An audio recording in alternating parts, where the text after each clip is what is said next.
You know the vibes. Welcome back to another episode of the Hoop Genius podcast brought to you by NBA 2K25. It's myself, Mooncey, alongside me as always, the three-time NBA champion, but unfortunately zero-time NBA Cup champion, Mr. BJ Armstrong.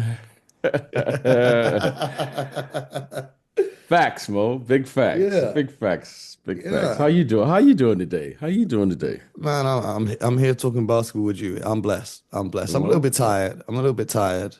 I'm, okay. I'll be up these Okay. late nights watching these damn instant replays. You know, I watched the game last night. I watched the 2K broadcast. Did you see that? I did not watch that. How was it? I did not. It's interesting. They put like the little effects and animations on the screen, so it looks like you're watching a game of 2K, but you're not watching 2K. I don't know, like maybe they're trying to get more kids to tune in, but I love 2K. Don't get me wrong. I love the Where could, NBA. where, Don't get where me can you wrong. watch it on YouTube It's on or Amazon? TNT. It's just on TNT 2 or whatever it is Oh, on the okay. alternate broadcast. But it was cool. But the mistake they made is instead of having the real commentators, they had like a panel of I think it was like Vince Carter, Michael Wilbon, Kurt Goldsberry, and Tim Doyle. I don't know who Tim Doyle is, but they had like four commentators and they were doing like a watch Okay. along. And I was like, this Okay. would be better with the normal commentators. If you're doing a watch along, you should have hired me. So yeah, I don't know. I don't know. It was interesting though. It was interesting. You know what annoyed me? You know what annoyed me? I'm gonna go on a little rant here. Okay. Okay. You Okay. know what annoyed me? Okay. So I've been making these YouTube breakdowns, PJ. You know how I like break down the footage of what's going on in the NBA, okay? So I made a video. Well, I made a video yesterday about Jalen Suggs and what he's doing for the Orlando Magic. No one down there watched it, right? It did really badly. Did get a lot of views. That was annoying because people don't seem to care unless I'm talking about, a big name team.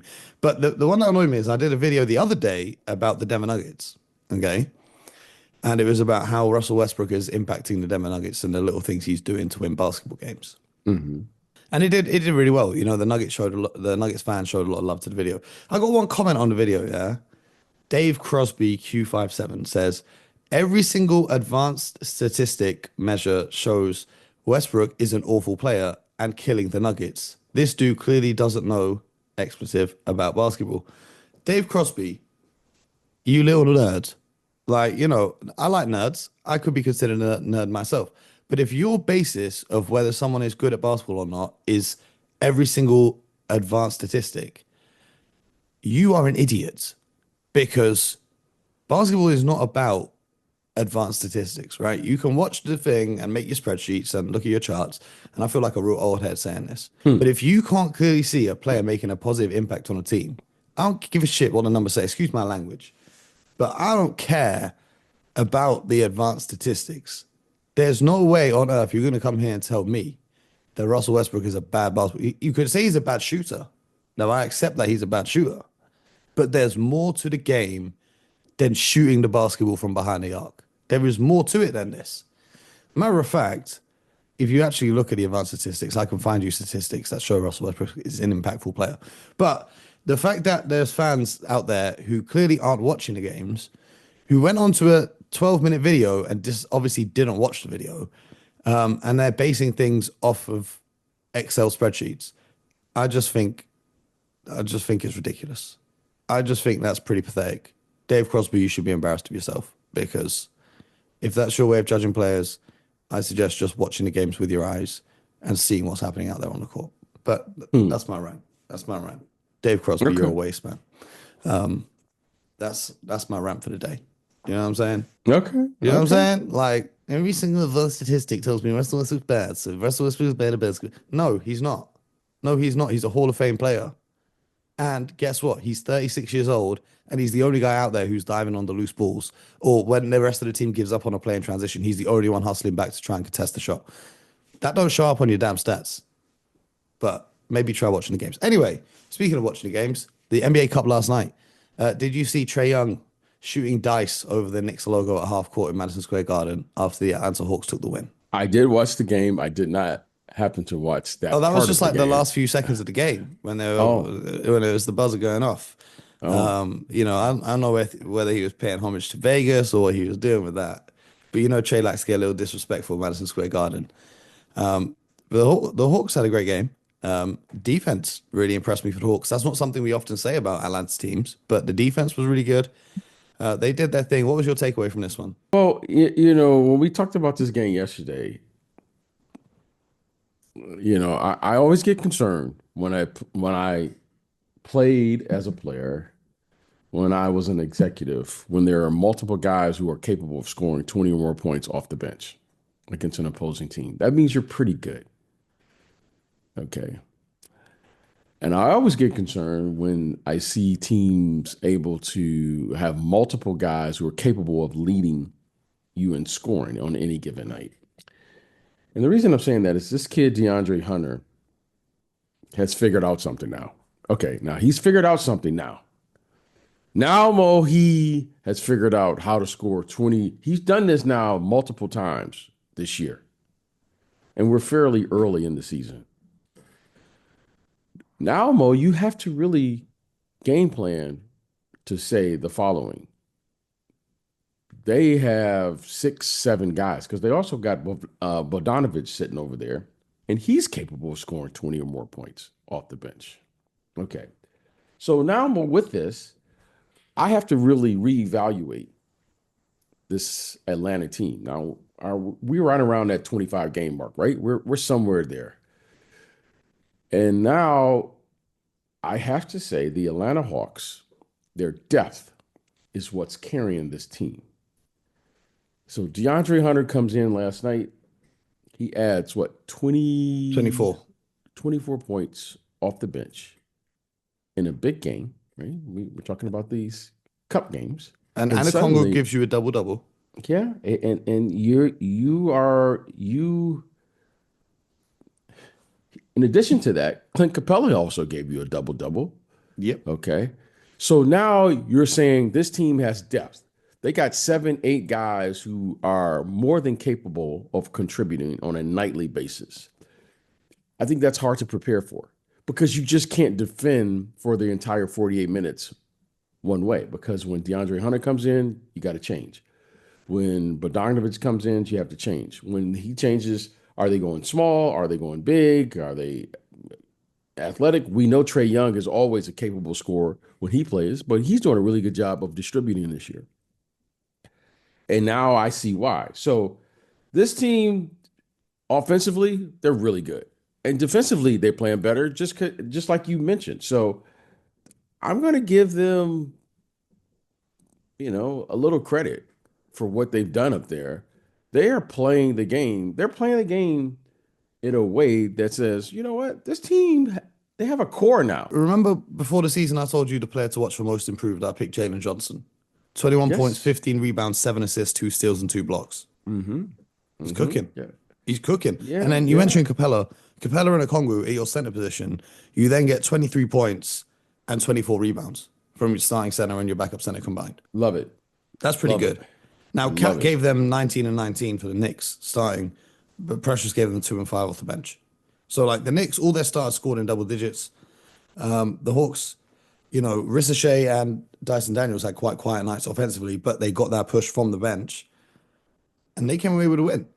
And having that depth gives you the versatility in their lineups and whatnot. And the Hawks will be moving on to Vegas, where is the bracket like East versus West, where they'll take on the Bucks. Yeah, they'll be taking on the Bucks in Vegas in a rematch of, what was it, 2021 Eastern Conference Final? I think so. I Yeah. think so. But there's different players. I mean, with the exception of Trae Young, I think, right? Trae Young, Giannis, Middleton. Yeah. It'll be fun. It'll be fun.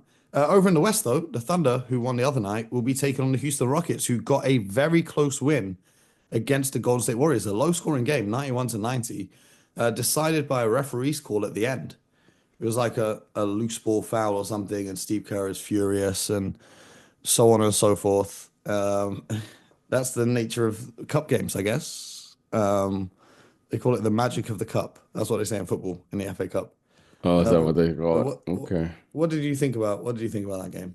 I've become a big fan of the Houston Rockets. I like their style. I like the way they play. And when you start playing We talked about this at the end of last year. They were playing meaningful games, meaning they were playing games that could had consequences, with them moving forward, or, unfortunately for them, they didn't have an opportunity to do that. But when you have a young group like they have, to competing the way they're competing on both ends of the floor, you're going to win your fair share of games. And I really like what I see with this team. They have depth. They're exciting. They're fun to watch, by the Mm, way. I mean, I love the fact that, they make mistakes, but it's kind of like a rule. You got to play through the mistake. mm. They're sometimes they do some things that young players do, but they keep playing. So I'm okay with that. I like this team. I think they have an opportunity this year to really sneak up on someone. I don't know if they're sneaking up on anyone, but you better be prepared because they play hard and they're fast. They have really good athletes, all the way around. So that was a terrific win versus, the Golden State Warriors are a really good team. Steph Curry and company, they came out clearly they wanted to win that game. It was a very competitive game, and they held serve at home. So good win. Now they're going to Vegas, and well, I just think it's great when young guys have an opportunity to get these type of reps during the course of the season. So I think it's really good for them. Alperen Sengun, 26, 11, 5, and 3 steals. The big man doing what he does. This kid, Thompson, coming off the bench.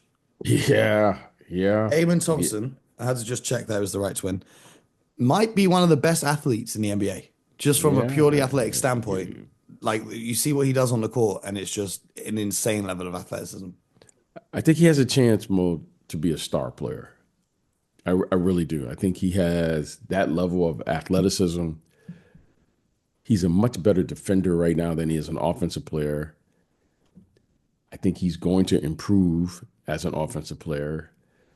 And he has a chance, Mo, to be an elite player at this level. And I love how they're bringing him along.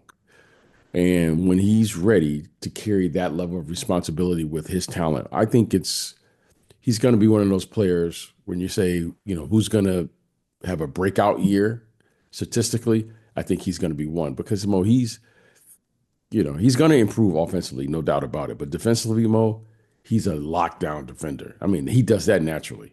Hmm. So, you know, great draft choice, great pickup.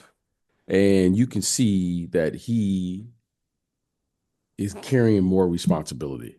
And he's one of the reasons why, they're playing at this level because of what he does and what he brings on a nightly basis. And I think this Houston team, it just has a lot of toughness. Guys like Thompson, Tony. Well, look at their coach. Yeah, yeah, yeah, yeah, yeah. Look at their coach. I mean, Um, he's an extension of these guys. did So did you I know would love to that play for. I would love to have played for him. this was Houston's first win over Golden State in 15 games? They have not Well, beaten them since February the 20th, 2020. And they've I'm come going away to with a say win. this right now. Get used to it. They're going to beat a lot of teams moving forward with this group. Okay, they're going to beat a lot of teams. So you better get them now before these guys really figure it out because they're just going to improve. They're going to So, get better because of their age. so it's interesting, right? So we've got the Thunder and the Rockets in the semifinal and the Bucks and the Hawks in the semifinal. Those are four teams in what are considered traditionally small and media markets for the NBA.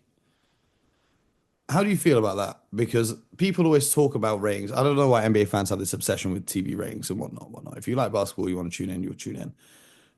But there's no Knicks, Lakers, Celtics, so on and so forth remaining in this competition. So it's going to be interesting to see how that goes. I heard the other day, if you don't qualify for the NBA Cup quarterfinals or semifinals, you essentially get an extra 5 days rest, and you get an extra game in your schedule against an easier team, or quote unquote easier team, which almost makes me feel like for the regular season, if you're a team with playoff championship aspirations, it kind of works out better if you don't do well in the NBA Cup. What do you think? I don't subscribe to that way of thinking. However, in today, you have to consider that might be the possibility. I mean, that may be the case for some. That may be the thought process. And I'm not naive to say that's not possible. But I would like to believe, Mo, that everyone goes out there and gives their maximum effort and everyone's trying to win. So I just don't want to subscribe to that, but that may very well be the case. You may be onto something, Mo, that I have chosen not to see. And, but I would hope that guys aren't doing Well, that. well. Anyway, Jimmy Butler. We talked about his apparent wanting for a trade. His agent came out yesterday on Twitter, Bernie Lee. Okay. He came out with some choice words for Shams Charania. Oh, okay. He said, "All right, listen, I gave you a pass yesterday because I was busy, but if you don't stop putting my name on your complete and utter made up BS, because you normally aren't worth my time to acknowledge, I don't know what I'm going to do because I'm a middle-aged dad, but just know it would indicate severe dislike. World, all of this is fabricated. I've never, and honestly, it wouldn't help me or the position I represent to do anything that's been reported by said quote unquote journalist. Shams, this is your opportunity to say, my bad, I let ChatGPT write my tweets, and it went old school Peter Vesey. Shams, Peter was a writer in the 90s. Be a trendsetter, invent the new I was hacked. Carry on. I don't know what he's talking about, but basically he's saying Shams' tweets about Jimmy Butler wanting a trade are completely false. As Shams tweeted out, Jimmy Butler is Miami are listening to offers on Jimmy Butler, and Jimmy Butler would want to go to the Rockets or the Warriors. And then yesterday, I think he added the Phoenix Suns to the list. A little bit weird. Like I can't imagine you going on Twitter and tweeting about Shams if he said one of your players wants to be traded. But what's the perspective on this? What Because do you that mean? the news had to have come from somewhere, unless Shams just made it up himself completely. The news that Miami are looking to trade Jimmy Butler has to be coming either from the team or from Jimmy. So where does this all come from? I say this all the time. You know, just because things are reported doesn't mean it's true. So, okay, it was reported. This is a simple solution. Jimmy, speak on it. Mm, I don't have a problem with any of these things. This is why I've made my choice. I just report what I see, what I can, more. I pay for my NBA package, and that's what I can see. All the other things, Mo, to me are just I just assume half of it is probably fabricated. Half of it may have retained some level of truth. There's great storytelling. I don't know what's going on behind the scenes. I don't know. I say that all the time. I really don't know. I've worked in teams, and it's always amazing to me if there's only two people in the room. How does someone else know what happened if those two aren't telling the story? So I get it. Sometimes, Mo, sometimes, and because I can verify this, sometimes other teams love to put out trade rumors to mess up the team that they don't want to be good. mm. Okay, those are distracting tactics. Okay, teams do this all the time. Teams do this all the time to each other. Well, if you want to mess up somebody else's team, you just start saying sources say they're receiving calls about trades or they've contacted another team. Teams do this. They put things out in the draft. Oh, such and such is falling in the draft. Of course he's falling because you want him to fall to you. Then you're the Yeah. one that we never expecting a player like Dalton Connect to fall to us at this. I mean, how about just say what you really want to say? Okay. So I know these tactics. That's why I have to consider everything. And this is why you have to do your work.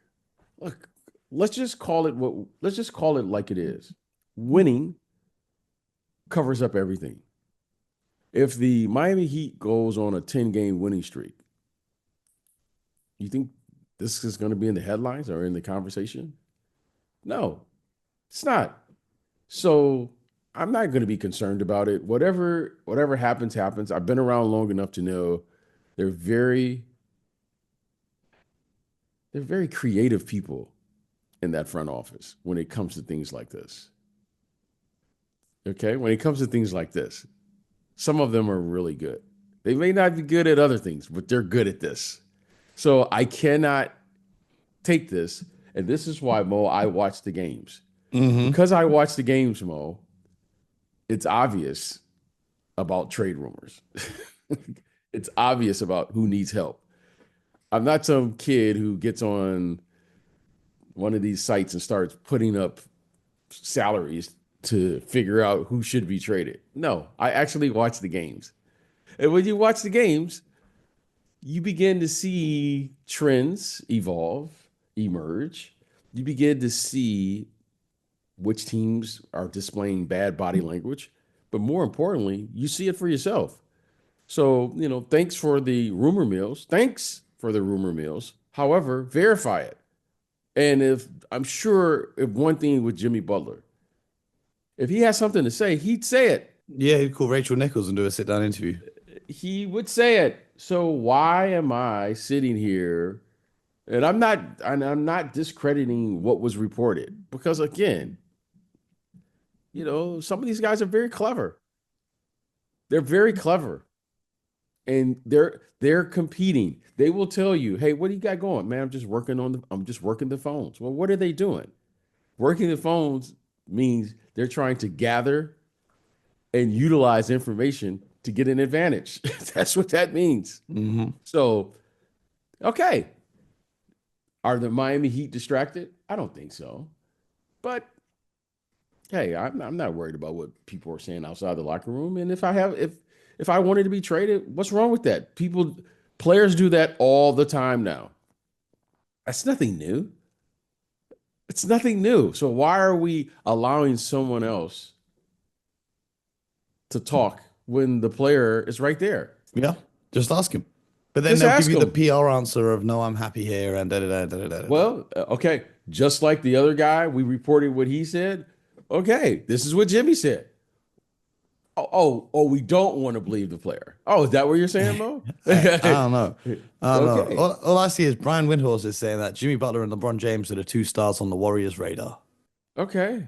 I guess it's that time of year. Okay. I guess That's it's that fine. time of year already. That's Um, fine. I mean, think about it, Mo. Think about this. When you become an executive, think about this. One of the things that allows you to be excellent at your job is you always have to be in the conversation during strategic times of the year. Okay, whenever a trade comes down and I never hear about you, today's lingo says, "Oh, he was asleep at the wheel." ah, Right? Right? yep, yep. Okay. But every time trades come down, you're always in the mix. People be like, "Man, that's a destination." Okay. Yeah. So if you're Golden State, you of course you want your name in the mix for trades. If you are a team, of course you want your name in the mix for moving up in the draft to identify the player. If you're in free agency, of course you want your name in the mix. So this is Mo part of the business. If I never hear you in the mix for anything and you don't get anything done, you don't want to be the team that says, "Well, I never hear about them. Are they even capable?" But if you keep hearing that was a destination, reports say, and you don't get them, now you can come up and say, "Hey, we tried." Yeah. And the other person who didn't get them can say, "We tried, but you just didn't hear about it." Yeah. Let me assure you of this. If LeBron James was available, there would be probably 29 teams that would be trying to acquire him, but you may only hear about one or two. I disagree. Well, okay. Respectfully to LeBron, at this stage of his career on a max contract, I don't know if all If 29 if teams, maybe LeBron was 26, if 25 LeBron teams. if LeBron for some reason was, let's say he was on the open market. Oh, yeah. Yeah, that's different. Let's say he was on the open market, or he suddenly became a player that were financially he could fit in. Every team would be trying. He's that level of talent. Yeah. Now, when you have a max contract, and then all of a sudden now financially you got to fit that in. So these players come with stipulations. They come with their contracts, so forth and so on. And then you have to take that into consideration. But if he was just open and say, hey, LeBron says, hey, let's just say he said, I'm going to go to the best team and, I'm going to go for the minimum because I just want to win. Oh The yeah, yeah, conversation. yeah, yeah, All 29 teams would yeah, be lining yeah. up saying, we can figure that out. For the minimum, you probably make that back in on jersey sales on the first hour. Yeah, that's what I'm saying. So with all of this, you know, everyone's looking for talent. So I'm not. I don't know. I've been around to know how this works. This is good conversation, and it's your job, Mo, when you become a GM, to mess up other people's teams. Oh, It's oh, oh. equivalent to like trash talking. It's equivalent to trash talking. BJ, we already be doing that. They just don't even know. They don't even Yeah, know what I do. yeah, exactly. So I don't. I mean, we should have a show just for that. I get it. If you were an executive and you called up Windhurst and said, hey, I'm giving you a heads up. Such and such is calling me about a trade for player X. You have no way of verifying that. Hmm. But but someone did in the NBA say that to you, and your job is to do what? Report it. Yeah. Now, the reason, we heard the comment journalism, you should probably verify Hmm. it. Okay. You should probably verify it, but you reported it. Yeah. That's not, I have no doubt that they're getting these reports. However, I do doubt that it was verified from a person that has the, let's say, ability or the know-how to actually verify the information. Every team, when you want to know something, every team, okay, by design, if you want to talk trades with the Miami Heat, everyone knows you got to talk to Pat Riley. If it doesn't come from Pat Riley, As long as he's okay, awake. yeah. So I doubt that it is a source because that source we all know has a name in Miami. His name is Pat Riley. Okay. If it's not coming from him, good luck. Hmm. Good luck. So we all know that. So no one in the NBA looked at that and said, "Oh wow, what's going on?" No, that might happen at other places, but not down in Miami. I hear it. I hear it. You ready for some more NBA games tonight? Yeah, who we got? We've got the Hoop Genius Podcast Derby. We've got the Celtics and the Okay, Pistons. who you get? Who you taking? Who you taking? I'm taking my C's. Okay, What about you? I am. I am going to take. I'm going to take my Pistons. I'm going to take my Pistons just to make it. And here's why. I think the Celtics are going to take advantage of this little rest period. I think they're going to probably set out a guy or two. Tatum is a game time decision, as Set is out a Sam guy or Howell, two. Jaden Springer, and Jordan Walsh. I think they're going to set out a game or two. Pistons have been on the East Coast. Didn't they just beat somebody on the East Coast? They just beat the Knicks, didn't they? Because it's like 2 nights off for the NBA Cup. It feels like forever Yeah. since we last saw actual basketball. The Pistons, they last fixture they did beat the Knicks Yeah. 120 to 111 on the Yeah, eighth. Yeah. I'm gonna pick this. I'm gonna pick the Pistons. Our Okay. Detroit Pistons. Your Detroit Pistons. The Raptors at the Heat. I'm going with the Heat. Yeah, I'll do that. The Kings at the Pelicans, though. I'm going Kings. I'm rooting for the Kings. I'm rooting for the Kings, and I'm rooting for the Kings to do the following. Please figure out how to play Sabonis at the power forward. Well, That's my that's who on their roster do you want to see playing the five? I'm sure they have guys over there that can play the five. Just give your team an opportunity to have different looks during the course of the game. You can go from a small team to a big team in the middle of the game and figure out how to give your team an advantage with the group that you have. Just figure that out. You have to be able to give your team different looks during the course of a game or the course of a season. In American baseball, Mo, which is only played here in the Americas, we have a saying: just you'll get used to a fastball pitcher. You'll get used to someone who just throws the same pitch at Yeah. 100 miles an hour. The rest of the league has caught up to their fastball pitch. That first year when they started playing that way and playing that fast, everyone was like taken away. Well, these Hmm. guys in the NBA, these coaches, they're pretty good. Some of them are. Now everyone's gotten used to their fastball and they Yeah. just keep trying to play faster. Yeah.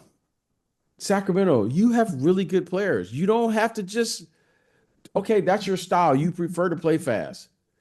But what's wrong with playing, you know, a different style during the course of the game because you have the versatility to do it? Sabonis should be able to explore playing the four. He's so skilled. He can't play the four? Of course he can. He's been a four Yes. most of his career. Yes. They had him in Indiana at the four. So Yes. What's wrong with getting a five who can give them shot blocking capabilities? What's wrong with that?